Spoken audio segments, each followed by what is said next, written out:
চলেন আপনাকে আমি সেফ ভাবে পৌঁছে দিচ্ছি। বলত পাইছো আমরে, এখন তো রাস্তায় ধাক্কা খেয়ে পড়ছে, গায়ে তো উঠলে তো তুমি সব আতায় নিয়ে যাবা, পরে আমি কি করবো? আরে ভাই এত ভাবনা চিন্তার কি আছে, চলো না তোমার সেফ ভাবে নামাই দিয়ে আসি তোমার বাসায়। ভাই এই এত প্যারা নেন না, বুঝছেন? আমার বাসা এখানেই, আমি যাইতে পারবো। আপনাকে ধন্যবাদ ভাই সতর্ক করে দেওয়ার জন্য।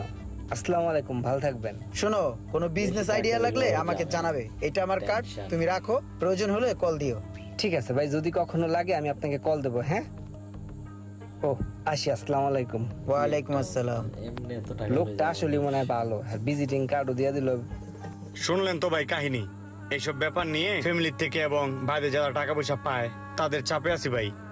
যদি আপনি আমাকে বিদেশ নিয়ে যেতেন তাহলে অনেক ভালো হইতো।